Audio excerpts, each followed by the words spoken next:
Bom dia, compartilhando a Bíblia com vocês. E hoje nós vamos trabalhar Mateus capítulo 20, ok? Então anota aí no seu caderninho de anotação, você que gosta de anotar, e na verdade é bom porque você anota suas impressões, aquilo que o Espírito está falando contigo. Então é muito relevante quando você pode anotar o que o céu está dizendo ao seu coração, e tempos depois você volta para ver essas anotações, esses apontamentos, e isso é algo que te faz crescer também, porque quantos mais sentidos você colocar na ministração, mais você vai guardar aquilo que está sendo dito, né? Então vamos lá? Mateus capítulo 20. Pois o reino dos céus é como um proprietário que saiu de manhã cedo para contratar trabalhadores para a vinha. E eu quero falar sobre isso manhã cedo, né? Há um segredo em que levanta de manhã para estar com Jesus. Eu não sei se vocês já estudaram os grandes avivamentos, né? Mas todo grande avivalista, todos os grandes avivamentos, os avivalistas acordavam bem cedo, né? Com bem cedo, que eu falo 4 da manhã, e oravam por talvez 4, 6 horas dia, né? E isso é tão lindo, né? Você poder estar de joelhos por 4 horas. Às vezes a gente não é capaz de estar de joelhos nem por 15 minutos, e às vezes nem por 1 hora, mas esses avivalistas acordavam 4 horas da manhã e se debruçavam e ficavam de joelhos prostrados diante da glória do Senhor, orando, orando, orando incansavelmente por 4. Paul Mok-Cho, o pastor da maior igreja do mundo por muito tempo, ele orou por 6 horas. 6 horas, gente, seguidas. É um expediente de oração, né? E às vezes a gente fala, Senhor, faça de novo as mesmas coisas que fizeste no passado, como Abacuque. No entanto, as nossas atitudes, elas podem atrair ou não as mesmas coisas. Para que Deus faça as mesmas coisas, nós temos que estar dispostos a repetir as mesmas coisas, a querer as mesmas coisas, a ter as mesmas buscas, as mesmas entregas, as mesmas renúncias, né? Nós precisamos. E perceba que esse proprietário, ele sai cedo, cedo não, né? Logo, ó, saiu manhã cedo, exatamente, ele que saiu manhã cedo. E para quê, pastora? Porque logo cedo ele estava procurando trabalhadores. Deixa eu te contar um segredo, logo pela manhã, cedo, o pai anda pela terra e ele está procurando uma coisa, ele está procurando trabalhador, ele está procurando gente que se importa com aquilo que ele se importa, ele está procurando gente que quer chorar com aquilo que ele chora, ele está procurando gente que é conduzido por esse amor e por essa paixão extravagante que leva ele a abrir mão de tudo para ouvir o chamado desse proprietário. E presta atenção, o reino dos céus tem proprietário, né? A igreja tem dono, né? E o dono é o Senhor Jesus, é Deus. Deus é o dono da igreja, Deus é o dono do reino, né? É tão importante sabermos disso, porque algumas pessoas querem se apropriar daquilo que não é delas, né? Nós não podemos nos achar donos de absolutamente nada no reino dos céus. Eu não sou dona dos meus dons, eu não sou dona dos meus talentos, eu não sou dona do meu ministério, eu não sou dona da igreja, eu não sou dona do altar, eu não sou dona da unção. Nós não somos donos. Tem um dono, tem um proprietário. Tem alguém comigo essa manhã já entendendo a revelação do céu para nós? Nossa vida tem um dono, você tem um dono, eu tenho um dono, nós temos um dono. Amém? Nós temos um dono, há um proprietário. Meu Deus, como é bom saber, porque isso nos dá descanso. Meu Deus, como me dá descanso saber que a igreja tem um dono, a casa tem um dono, meus filhos têm um dono, meu marido tem um dono, a minha vida tem um dono, e eu posso descansar nesse governo. Amém? Esse governo é um governo justo, esse governo é um governo de amor, esse governo é um governo que me alinha, esse governo é sobrenatural. Glória a Deus por isso. Então, perceba, o reino dos céus, ele é como um proprietário, Ei, a terra está sobre esse governo, a terra está sendo gerada por essa glória. Olha para mim, eu quero que você entenda essa manhã. Essa terra tem um dono, essa terra está sobre um governo, né? Nós precisamos nos colocar debaixo desse governo. A sua casa está sobre um governo, esta igreja está sobre um governo, e nós nos submetemos a esse governo, essa autoridade. E logo pela manhã, cedo, ele está à procura de trabalhadores, ele está à procura de gente que se esvazia de si mesmo e diz: Ei, tu és o meu dono, tu és o meu dono, tu és o meu dono, faça, Senhor, segundo a tua vontade. Ontem eu tive que pregar um texto que durante todo o final de semana, papai, ele ministrou meu coração, porque muitas vezes eu sou Jonas na terra, né? Jonas, ele estava cheio de vontades, e quantas vezes eu tento jogar todas as minhas vontades para Deus? Ah, Deus, mas eu não estou com vontade de fazer o que o Senhor está mandando. E quantas vezes o Senhor me confronta e diz: eu não perguntei, eu sou o dono da missão, eu sou o dono da mensagem, eu sou o dono do seu ministério, e eu tenho que me dobrar a isso, e como profeta de Deus, fazer aquilo que o Senhor quer. Aliás, deixa eu contar um segredo para vocês. Eu falei com meu esposo assim: amor, eu vou aproveitar as férias e vou colocar o programa Café com Vida Diário para as 10 horas, que aí eu durmo até um pouquinho mais tarde, que todo mundo vai estar dormindo, os crianças estão dormindo, está todo mundo descansando, e eu vou dormir com vocês, porque normalmente dia de semana o movimento é cedo mesmo, então eu estou levantando junto com todo mundo.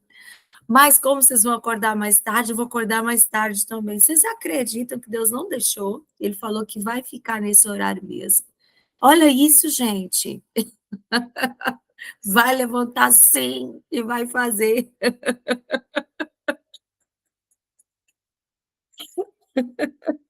Tem dono ou não tem? Tem dono, gente. Ai. E às vezes eu me sinto tão Jonas na terra, eu me sinto Jonas, porque eu tenho muita vontade de dizer assim: ai Deus, por favor, me dá um jeito aí. E eu não tenho como, porque eu sei que a missão é dele, a mensagem é dele, a hora que entrega é dele, até a hora, gente, porque eu falei, eu vou entregar do mesmo jeito o programa está sendo entregue. E ele falou: não, quem decide a hora sou eu, não é você que determina a hora, quem determina a hora sou eu, que você acorda, quem determina a hora que você dorme, quem determina a hora que o que você faz sou eu, e você tem dono. Gente, que coisa mais incrível! Você tem dono. Aí, Laurinha, é sua companhia, tá vendo? Deve ser por sua causa que não deixa eu mudar, né? Ó, você tem dono e nós precisamos entender isso. A gente tem governo. E é tão engraçado. Ontem eu estava pregando sobre isso também. Eu falei, gente, parece que eu tenho um ponto. Até brinquei com o povo, mandei agora uma mensagem: bom dia para quem tem um ponto no ouvido, né? Um ponto, né? Quem está no louvor sabe que tem uma voz guia que fica por trás dos bastidores, e eles têm o fone e ele fica determinando o que fazer. Eu falei, eu brinquei, gente, eu acho que eu acordo com esse trem todo dia no meu ouvido, porque eu não tenho mesmo autonomia. Realmente eu não tenho, gente. Olha como eu tenho que fazer aquilo que o céu me manda fazer. E é isso, o céu está procurando, o céu está passando pela terra, procurando homens e mulheres que não fogem daquilo que o céu está dizendo, procurando homens e mulheres que estão dispostos a dizer: ok, Deus, né? Mesmo que seja, oi, está sendo difícil, mas como Davi diz, eu não darei ao Senhor algo que não me custe nada. E, aliás, foi esse versículo que o Senhor Jesus me fez lembrar quando eu disse: eu vou passar para 10 horas. E na mesma hora o Espírito Santo fez me lembrar: não me entregue algo que não vai te custar nada. Não me entregue algo que não seja caro para você. Eu falei: uau, tá bom, desculpe. Já não está mais aqui quem falou isso. 6 horas da manhã eu vou estar lá, Jesus, para a glória do teu nome. Não 6, mas ele me acordou às 5 para orar. Então você perceba, no dia que eu falei, vou acordar, vou fazer às 10, vou acordar bem tarde, ele me acorda às 5 para orar. E que coisa boa, né? E que coisa boa, por quê? Porque essa terra tem um proprietário, gente, ele é o dono de tudo. É ele quem governa. A minha vida é dele. Eu morri, gente. Eu estou morta. Tem alguém mais que morreu aí, gente? Tem mais alguém aí que está mortinho da Silva? Amém! Eu morri, não mais vivo eu, mas é ele quem está vivendo em mim, né? Então nós precisamos viver esse governo. Ai, gente, como dói. Às vezes eu entendo, Jonas, viu? Dá uma vontade mesmo de pegar o sentido contrário de sair correndo, mas depois a gente diz, ai, mas eu me rendo ao seu amor. Ai, mas é tão bom viver aquilo que o papai quer. Ai, mas é tão maravilhoso cair nos braços dele. Ai, mas eu não posso viver sem papai. Aí a gente pensa 2, 3 vezes e fala: tá bom, papai, farei o que o Senhor mandar, me submeterei à tua vontade, porque eu não sei viver sem o Senhor, né? Ó, ele combinou pagar-lhes 1 denário pelo dia, e aí mandou eles para a vinha.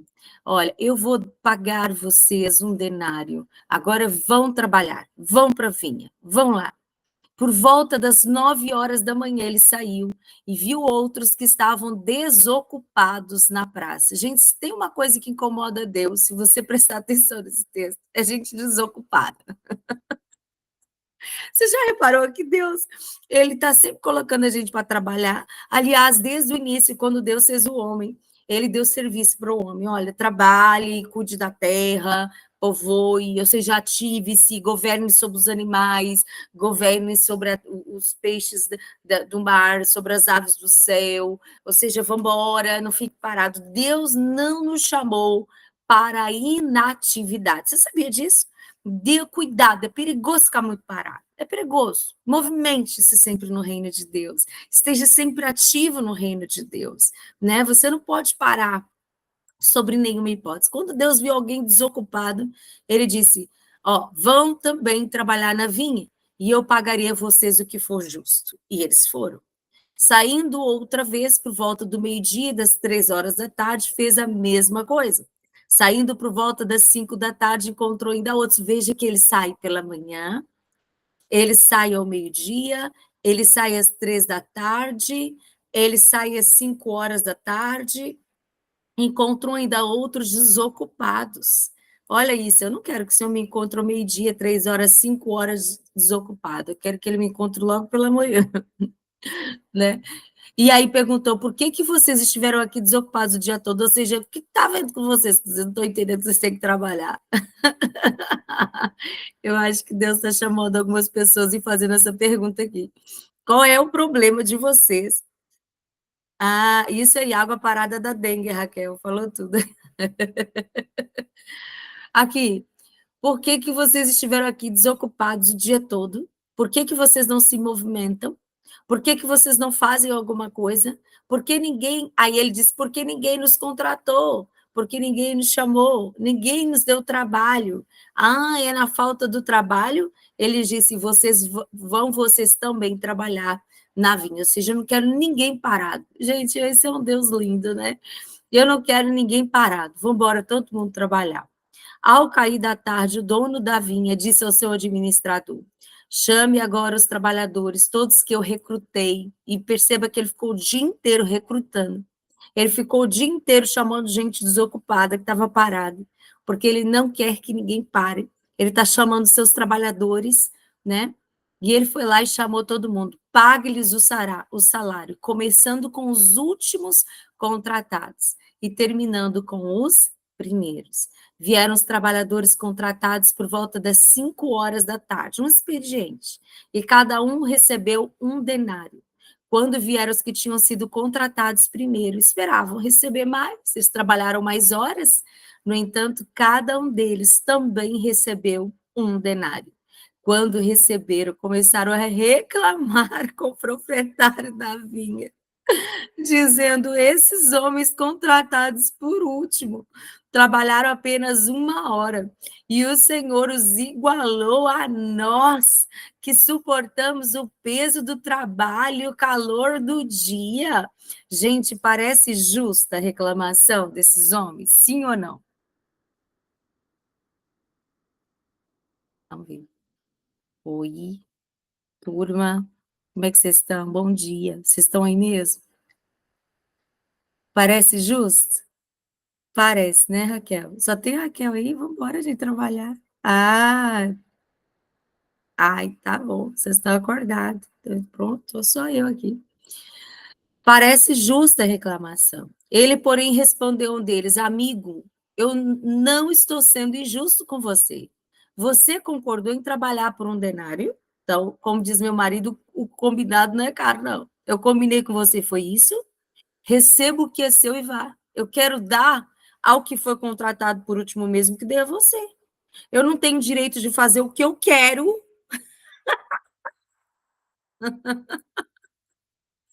Ai, gente, é sobre isso. Tá vendo que é sobre isso? Ele é o dono.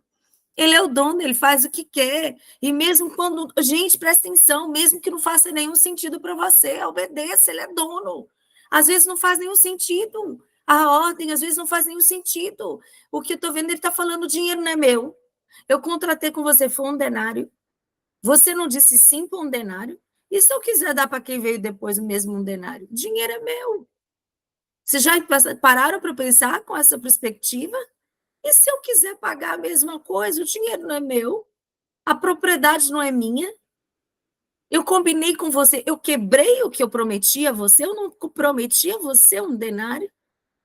Ai, gente, como a gente é pronto a exigir de Deus justiças, como nós somos prontos a nos colocar dessa maneira. Senhor, o Senhor está sendo injusto. Senhor, o Senhor não está fazendo aquilo que o Senhor deveria. Quantas vezes nós vamos até Deus nos sentindo injustiçados? Ele é o dono e ele está tratando com seus trabalhadores. Você já percebeu que Deus ele trata com seus trabalhadores? Ele está tratando com seus trabalhadores. O que Deus está tratando? Deus trata ego. Deus trata humildade. Deus trata honra. Deus trata na gente e dói quando Deus começa a tratar conosco, gente. O tratar de Deus é muitas vezes doloroso, mas é isso que nos faz trabalhadores de honra. Amém? E ele está dizendo, gente, mas e eu? E se eu quero trabalhar assim? Né? E a propriedade é minha. E eu faço com a minha propriedade o que eu quero. Ou você está com inveja porque eu sou generoso? Assim, os últimos serão os primeiros, e os primeiros serão os últimos. Sabe o que ele está falando? O menor será o maior, aquele que se diminui será grande, aquele que se humilha. Aqui está falando de humildade, né? Nós precisamos nos humilhar debaixo das potentes mãos de Deus, e a seu tempo ele nos honrará. É igual aquele, né, que olha assim, fala: poxa, ele acabou de chegar, está sendo honrado. Essa pessoa acabou de chegar, está sendo honrado. Você não sabe, mas é a forma como Deus muitas vezes age, né? Olha, às vezes Deus faz isso. Às vezes Deus levanta pessoas e aí quem está ali fala: eu estou aqui há tanto tempo, né? Às vezes no trabalho, na profissão, né? E é Deus tratando o nosso caráter. E é Deus falando: sim, você ainda não está pronto. Quando a gente não consegue se alegrar com quem cresce, você não está pronto para crescer. Essa é uma boa frase. Eu acho que você deveria, inclusive, anotar essa frase. Anota aí essa frase, olha. Quem não está pronto para se alegrar com quem está crescendo, não está pronto também para crescer. Amém? Se você não consegue se alegrar com o crescimento de alguém, se você fica com inveja, se você fica incomodado quando você vê alguém crescer, é porque você ainda não está pronto para crescer. Vou falar de novo, porque esse é um princípio muito importante no reino de Deus. Esse é um princípio muito importante no mundo espiritual. Se você não consegue se alegrar com alguém que está crescendo do seu lado, você não está pronto para crescer. Você está comigo? Olha, coloca aqui nos comentários para eu saber que você está acordado e me ouvindo. Se eu não estou pronta para me alegrar com os meus, com quem está crescendo ao meu lado, se eu não estou pronta para me alegrar com quem está crescendo ao meu lado, eu não estou pronta para crescer. Eu não estou pronta para crescer. Amém? Você consegue anotar aí? Que aí eu vou saber que você está acordado de verdade aí, ó, que você não está só me ouvindo. Então vamos lá. Se eu não estou pronta a me alegrar com quem está do meu lado, eu não estou pronta para crescer. Amém? Que princípio espiritual? Isso é um princípio espiritual que a gente aprende aqui em Mateus capítulo 20, tá bom? Que a gente aprende aqui no Mateus capítulo 20. Vamos continuar. Enquanto estava subindo para Jerusalém, Jesus chamou em particular os 12 discípulos e lhes disse: Eis que estamos subindo para Jerusalém, e o Filho do Homem será entregue. O Filho do Homem é um dos nomes de Jesus, né? Um dos nomes lindos de Jesus é o Filho do Homem. Ele será entregue ao chefe dos sacerdotes e aos mestres da lei. Gente, isso é uma das coisas que mais machuca, né? Quem prendeu Jesus não foi Roma, gente. Quem prendeu Jesus foi a sinagoga, foi a igreja. Meu Deus, não é? A igreja não entendeu, porque o Messias não veio do jeito que eles achavam que teria que vir. Porque na revelação deles, analisando os mestres da lei, quando analisavam as profecias messiânicas, eles entenderam, e entenderam equivocadamente, que o Messias, o Yeshua, viria como um político, um líder político, e ele quebraria o governo de Roma. Eles não entenderam que Jesus, no primeiro momento, viria como um cordeiro, e na sua ressurreição ele ressuscitaria como um leão. Então, eles rejeitaram a figura do Messias. Era preciso que fosse assim. Mas eu quero te fazer pensar nisso. Quantas vezes a gente rejeita, né?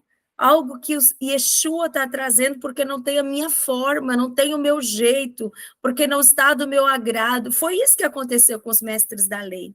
Jesus não encheu os olhos deles, Jesus não era o que eles esperavam. Ai, meu Deus do céu! E por isso eles perseguiram Jesus. Eles o condenarão à morte e o entregarão aos gentios, para que zombem dele, o açoitem e o crucifiquem.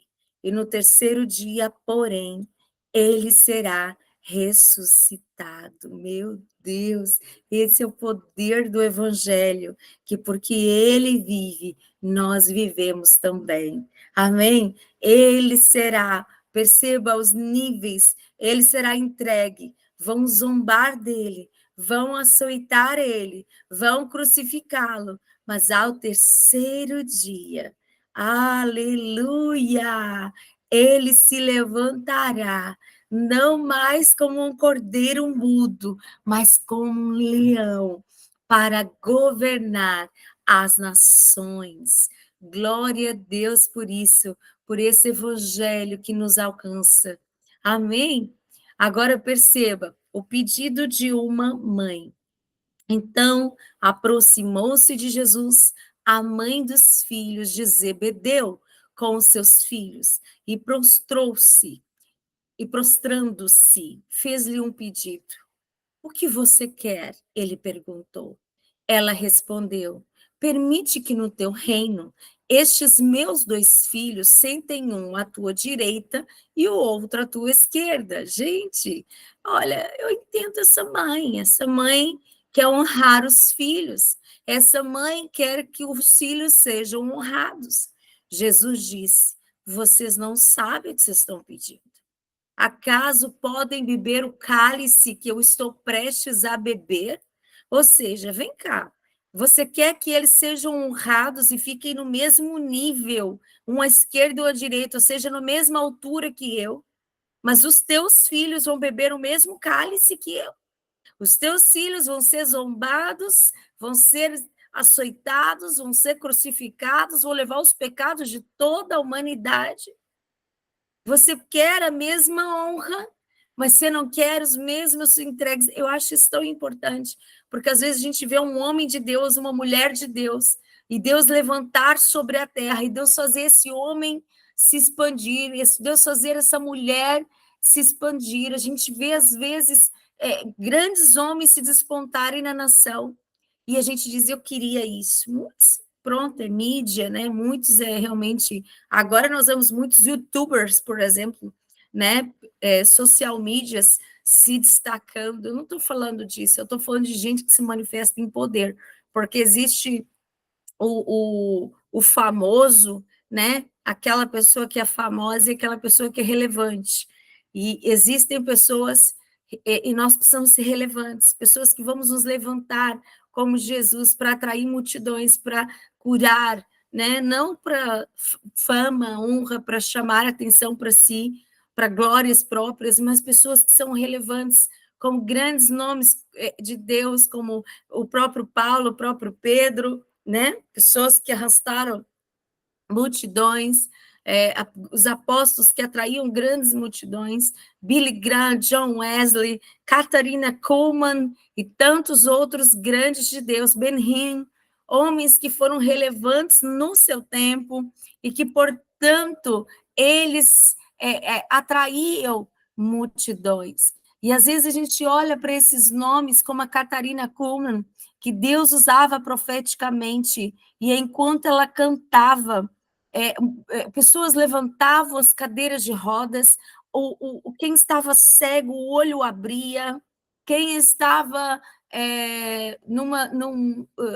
qualquer tipo de doença era curado, e nós dizemos, uau, eu quero a mesma unção que estava, ou como Eliseu, olhar para Elias, eu quero 2 vezes mais do que ele, eu quero 2 vezes mais. E aí Deus pergunta, e você vai buscar 2 vezes mais do que ele buscava? E você vai se entregar 2 vezes mais do que ele se entregava? Né? Então, nós precisamos entender que os resultados, eles são fruto daquilo que nós nos colocamos. Essa mãe disse, olha, eu quero que meu filho fique um à esquerda e outro à direita. Jesus perguntou, sim, você quer aquilo que eu estou colhendo como resultado? A pergunta é, eles vão fazer o mesmo que eu estou fazendo? Gente, é uma boa pergunta. Nós precisamos dizer, Senhor, faça de novo as mesmas coisas que fizeste no passado. Ou seja, me usa como o Senhor usou grandes homens de Deus, ou como o Senhor está usando homens e mulheres relevantes nesse tempo. E aí Jesus olha para você e fala, tá bom? E você vai se mover como eles. Eu dei aqui, ainda nesse programa, o exemplo do Paul Long Cho, o pastor da maior igreja do mundo durante muito tempo, e de como ele orava em média de 4 ou 6 horas por dia. Então, nós dizemos, eu quero a unção do Paul Long Cho. E Deus falou, e você vai orar como o Paul Long Cho? E você vai fazer as mesmas coisas? E você vai me buscar? E você vai se entregar na mesma intensidade? Não é? Nós precisamos desse conceito espiritual. Vocês não sabem o que vocês estão pedindo. Acaso podem beber o cálice que eu estou prestes a beber? Podemos, responderam. Jesus lhes disse, certamente vocês beberão do meu cálice, mas o sentar-se à minha direita ou à minha esquerda não cabe a mim conceder. Esses lugares pertencem àqueles para quem foram preparados pelo meu Pai. Quando os outros 10 ouviram isso, ficaram indignados com os 2 irmãos. Jesus os chamou e disse, vocês sabem que os governantes das nações as dominam, e as pessoas importantes exercem autoridade sobre elas. Ou seja, vocês sabem que a terra tem dono, né? Vocês sabem que existe um governo. Não será assim entre vocês. Ao contrário, quem quiser tornar-se importante, vai ter que ser servo. E quem quiser ser o primeiro, terá que ser servo dos outros, tal como o Filho do Homem, que não veio para ser servido, mas para servir e dar a vida em resgate de muitos. Meu Deus, que coisa linda, que coisa mais linda. Você sabe que se você não estiver disposto a descer, você jamais será honrado. Você sabe que aqueles meninos que estão dizendo eu quero crescer, eles jamais crescerão, porque o reino de Deus, o princípio é as avessas. No reino da terra, quanto mais você cresce, melhor. No reino de Deus, quanto mais você desce, é melhor. Agora, atenção, não é descer. Ontem eu estava falando sobre o profeta que mais desceu foi Jonas, né? Mas ele desceu porque ele não queria ouvir a Deus. Então, ele desceu de Jope para o barco, do barco para o porão, do porão para a água, e depois ele desceu ao ventre do peixe, só no ventre do peixe que ele orou. Né? Eu não estou falando desse descer, eu estou falando do descer de Jesus, que em Filipenses capítulo 2 vai dizer que ele, sendo Deus, se esvaziou, não para fugir de Deus, mas para ir ao encontro da vontade de Deus. Ele disse sim ao Abba, e ele correu para a missão dele, que era a cruz, e em nenhum momento ele fugiu da missão. Em nenhum momento, por mais dolorosa que fosse a missão, por mais difícil que fosse a missão, porque ele teria que morrer por toda a humanidade, e durante alguns momentos ele estaria longe do próprio Abba, quando ele grita, Eloi, Eloi, lama sabachthani, Deus meu, por que me abandonastes? Porque por alguns momentos Jesus, o pai não podia contemplar o filho por causa da santidade, e o filho levou sobre si todos os nossos pecados. E eu acredito no íntimo do meu ser que o que mais feriu Jesus não foram os cravos. O que mais feriu Jesus não foi a lança, não foi a coroa, não foi o escárnio, não foi os açoites, mas foi esse momento onde ele grita, Eloi, Eloi, lama sabachthani, Deus meu, por que me desamparaste? Porque ele não podia ter o papai. E sabe por quê? Porque ele levou sobre si as nossas culpas, os nossos pecados. Ele levou sobre si. Mas porque ele fez isso, também Deus, porque ele obedeceu, porque ele cumpriu a missão, porque ele disse sim ao chamado, não importa o quanto doloroso fosse, dói, mas eu vou fazer, dói, mas eu vou me submeter, dói, mas eu vou ouvir, dói, mas eu vou para a missão da cruz do Gólgota, dói, mas eu subirei ao Gólgota, porque ele se humilhou. Também Deus o colocou num alto e sublime trono, e ele disse: toda língua terá que confessar que Jesus Cristo é o Senhor. Toda tribo, toda língua confessará que Ele é Yeshua HaMashiach. Ele é o Senhor. Ele é o Messias esperado. Vamos orar? Senhor Deus, eu te louvo por essa manhã. O Senhor, como proprietário da terra, como governo da terra, o Senhor governa sobre nós. E bem cedo, o Senhor nos recrutou para o trabalho. E nós queremos ser uns trabalhadores humildes. Nem, Senhor, não nos faça ficar olhando para o salário dos outros, para o ministério dos outros, para a recompensa dos outros. Não nos faça estar no trabalho em troca de recompensas. Não nos faça, Senhor. Nós não queremos estar visando estas coisas. Esse é um texto que fala sobre alguém que está no ministério com o propósito certo. Esses dois irmãos, Senhor, que queriam a honra, eles queriam estar, Senhor, em lugares de posicionados, mas o Senhor não está chamando gente que quer a honra, mas gente que quer honrar o teu nome. Senhor, o Senhor os ensinou, eu não vim para ser servido, eu vim para servir e dar a minha vida. O Senhor veio cumprir a missão e nós te honramos por isso, porque se o Senhor não tivesse vindo, nós estaríamos mortos em delitos, em pecados. Mas porque o Senhor morreu, nós podemos viver. O Senhor, a tua missão foi nos salvar e nós só estamos aqui por causa disso. Agora o Senhor diz: se alguém quer vir após mim, tome também desse cálice, tome a sua cruz e me siga. Senhor, quantas vezes nós queremos fugir desse lugar de negar a nós mesmos. Como é difícil, Senhor, muitas vezes esse lugar. Mas nós sabemos também que aquele que não é capaz de perder a vida por ti, jamais achará essa vida. E nós queremos encontrar em ti a vida abundante. Nos ajuda, Senhor, a viver a tua palavra, em nome de Jesus. Amém e amém. Que o Senhor abençoe vocês. Até amanhã. Amanhã nós vamos estudar Mateus capítulo 20 e amanhã vai ser o versículo 29, tá bom? Amanhã nós recomeçaremos de Mateus 20 a partir do 29. Que hora, pastora? 6 horas da manhã, tá bom?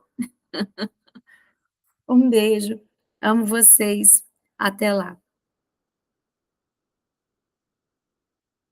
Beijo!